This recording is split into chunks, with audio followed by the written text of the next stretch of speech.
Olá! Hoje nós discutiremos os milagres de como Deus torna os alimentos saborosos. Podemos achar isso em 1 Nef, capítulo 17, versículos 2 e 3 e versículos 12 e 13. O milagre.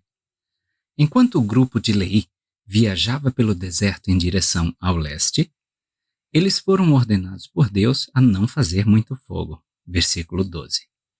Assim, eles subsistiam em grande parte com carne crua e quaisquer alimentos que encontrassem ao longo do caminho que não precisassem ser cozidos. Nef testificou, porém, que Deus os abençoou, para que, apesar da dieta incomum, a carne crua fosse saborosa, até mesmo doce, como está no versículo 12, na versão em inglês. Alguma relação com o fruto comido por Leí, que era doce? E suas esposas que amamentavam pudessem sustentar seus recém-nascidos. Na verdade, Nef indicou que foi concedida às mulheres uma força anormal para que tivessem o poder e a resistência dos homens, e não houve murmuração. Panorama. Tecnicamente, comer carne crua e consumir sangue seria contra a lei de Moisés. Assim, um comentário raciocinou: deve ter havido alguma razão urgente para não fazer fogueiras regularmente. Como uma possível explicação para a disposição de Deus de abrir uma exceção à sua própria lei, Hugh Nibley explicou: o livro de Mórmon não faz nenhuma menção ao povo de Leí ter conhecido qualquer outro grupo em seus 8 anos de peregrinação. Encontros casuais com famílias de beduínos desgarradas, tanto naquela época como agora, não mereceriam atenção especial. Mas como conseguiram evitar quaisquer contatos importantes durante 8 anos e cerca de 4.000 quilômetros de peregrinação? Um esclarecedor à parte de Nef explica tudo. Foi só depois de chegarem à costa, diz ele, que seu povo conseguiu fazer fogueiras sem perigo, pois até então o Senhor não nos havia permitido fazer muito fogo enquanto viajávamos pelo deserto, pois disse: farei com que vossos alimentos se tornem saborosos, para que não vos seja preciso cozinhá-los, e serei também vossa luz no deserto. 1 Nef, capítulo 17, versículos 12 e 13. O que Nibley quer dizer é que o Senhor provavelmente ordenou a Nef e aos que viajavam com ele que não fizessem fogo, pois isso atrairia outras pessoas. Qualquer um que os procurasse, por causa da morte de Labão, poderia encontrá-los mais facilmente. Mas o mesmo aconteceria com os saqueadores que procuravam viajantes desavisados para roubar. Assim, no esforço para proteger este grupo divinamente guiado, Deus deu-lhes a ordem de não acenderem fogueiras para cozinharem os seus alimentos. Talvez houvessem também outros motivos para não fazer fogo: o tempo, o combustível, o rastro que deixariam. Podemos apenas conjecturar quanto à intenção final do Senhor. Um comentarista ofereceu outra perspectiva sobre este milagre. Ele sugeriu que não precisamos visualizá-los roendo uma coxa sangrenta recém-cortada.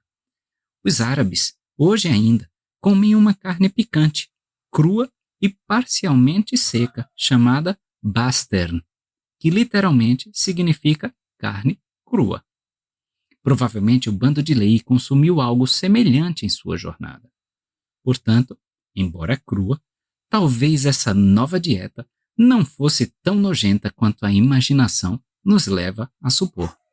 Nós hoje temos pratos à base de carnes cruas, por exemplo, sushi, carpaccio, dentre muitos outros. Elementos simbólicos. Leste é a direção que representa simbolicamente Deus, sua morada e sua influência. Assim, se algo veio do Oriente, era representativo da ideia de que era de Deus, enviado por Deus ou de natureza divina. Acreditava-se que tanto as bênçãos quanto as punições haviam sido enviadas do Oriente, de Deus. As pessoas do Oriente eram frequentemente respeitadas pela sua sabedoria e percebidas como mensageiros de Deus. Se alguém se movesse em direção ao leste, simbolicamente a implicação era que eles estavam se movendo em direção a Deus. Assim, o fato de os nefitas estarem viajando na direção leste implica que eles estavam se movendo em direção a Deus, ou seguindo a vontade e as diretrizes de Deus. A carne tem múltiplas conotações simbólicas nas Escrituras. Contudo, na nossa aplicação destes versículos, parece melhor interpretá-los como uma representação daquilo que Deus nos chama a fazer, o nosso trabalho, no reino e no mundo. Esse trabalho pode referir-se a um chamado, a uma ocupação profissional, a nossos fardos ou provações, a esforços para obter um testemunho. Qualquer tarefa desafiadora pode muito bem ser representada pela carne aqui descrita. Assim como a carne, o fogo tem muitos significados simbólicos nas Escrituras.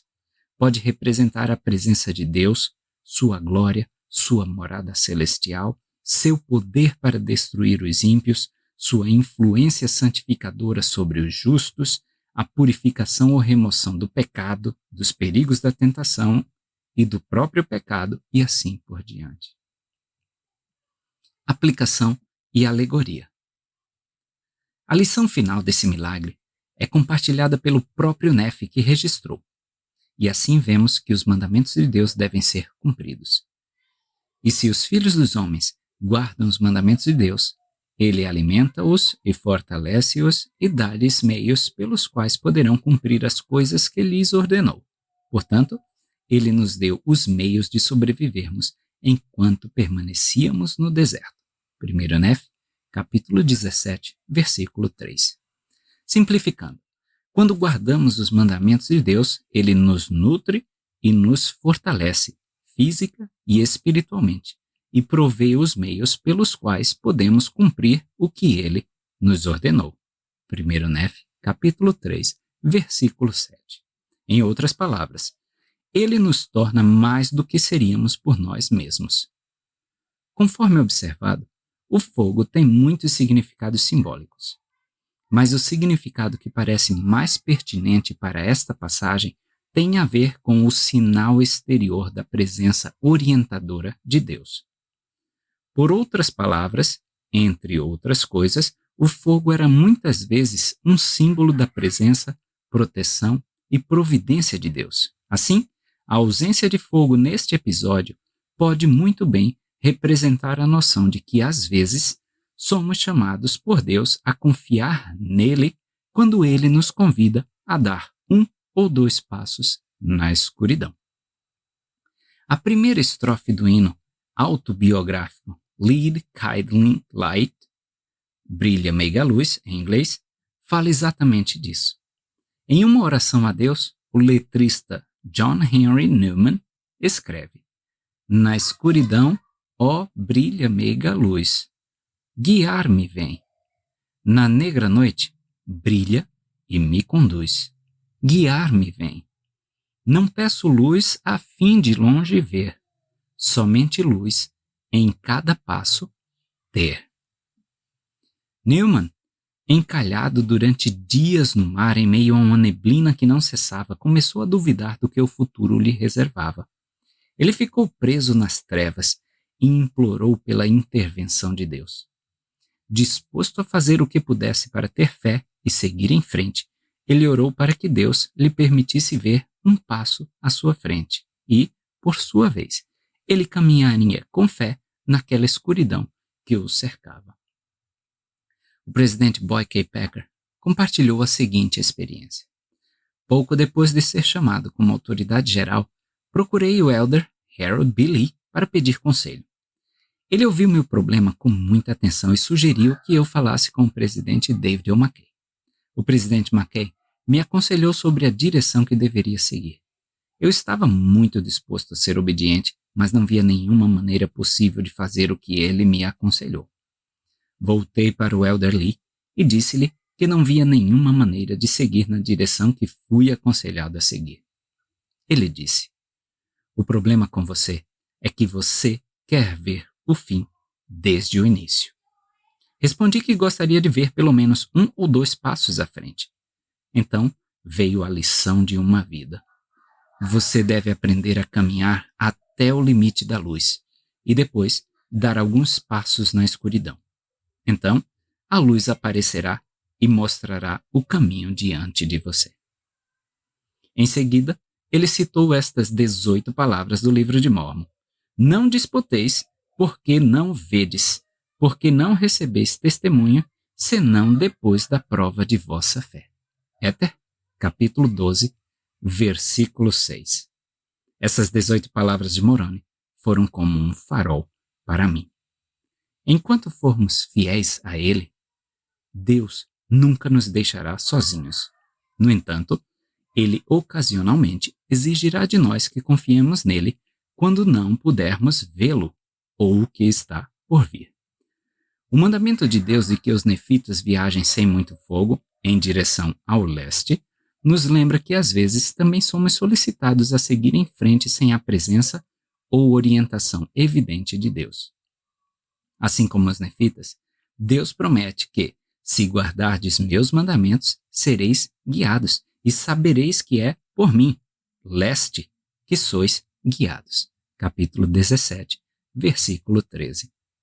No entanto, também como os nefitas, tal ação pode exigir uma medida de fé de nossa parte à medida que avançamos sem que possamos confiar nas coisas nas quais nos sentimos confortáveis em depositar nossa confiança. Um insight adicional, mais relacionado, pode ser encontrado na declaração de Nefe, de que o povo foi capaz de realizar uma tarefa difícil, até mesmo repugnante e dolorosa, sem murmurar. Em Mosias, capítulo 24, versículos 14 e 15, lemos: "E também aliviarei as cargas que são colocadas sobre vossos ombros, de modo que não as podereis sentir sobre vossas costas enquanto estiverdes no cativeiro. E isso eu farei, para que sejais minhas testemunhas no futuro, e para que tenhais plena certeza de que eu, o Senhor Deus, visito meu povo nas suas aflições." E aconteceu que as cargas impostas à alma e seus irmãos se tornaram leves. Sim, o Senhor fortaleceu-os para que pudessem carregar seus fardos com facilidade. E submeteram-se de bom grado e com paciência a toda a vontade do Senhor. Deus não promete tirar sempre nossos fardos, mas promete aliviar a dor daquilo que somos chamados a suportar. Se nos voltarmos para Ele na vida, e particularmente nas nossas provações, o Senhor tem o poder de tornar possível que carreguemos as nossas cruzes sem sentir toda a dor associada a essas cruzes. Ele pode tornar nossos fardos leves. Ainda podemos ser chamados a sentir um pouco de dor, mas seremos consolados por Ele. Nefe e sua comitiva vivenciaram o cumprimento dessa promessa divina. O Senhor oferece a você e a mim a oportunidade de experimentá-la também. Como observa um texto, Nefe não sugere que Javé facilitou a vida deles, mas sim que ele tornou os leítas à altura de suas exigências.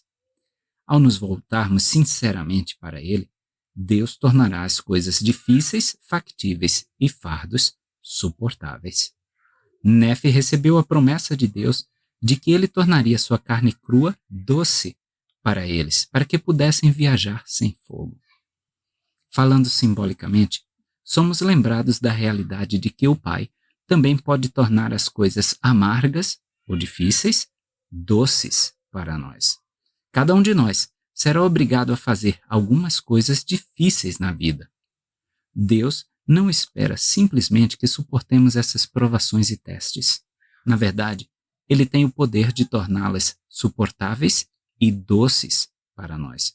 Você e eu podemos realmente encontrar alegria no processo de sermos santificados e desenvolvidos por Deus.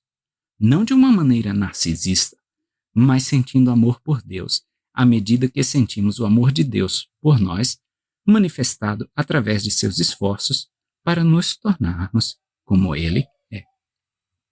A carne crua que Deus ordenou que os nefitas comessem, em última análise, proporcionou força àqueles que a comeram, embora a ideia de comer carne crua possa ter sido repugnante para eles.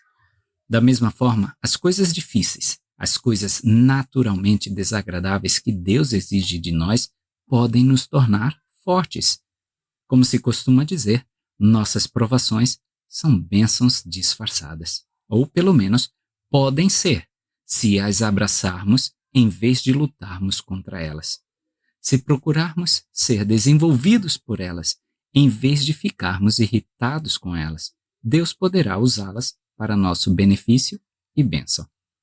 Em vez de rejeitarmos as coisas que Deus nos chama a fazer ou a suportar, simplesmente porque não são naturalmente palatáveis, faríamos bem em lembrar-nos deste milagre e esperar que a força venha até nós, à medida que aceitamos o que Deus nos envia. A linguagem do Senhor, Anef, é instrutiva. E sereis sua luz no deserto, e prepararei o caminho à vossa frente. Capítulo 17, versículo 13. A ênfase parece estar na palavra eu. Pode haver outras coisas nas quais você se sinta tentado a confiar, incluindo fontes criadas pelo homem ou aquelas coisas que você conhece bem e com as quais se sente confortável. No entanto, Deus lembra ao futuro profeta que ele deve ser a fonte de luz. Ninguém, nem nada mais, será suficiente. Assim, ele deve ser para cada um de nós.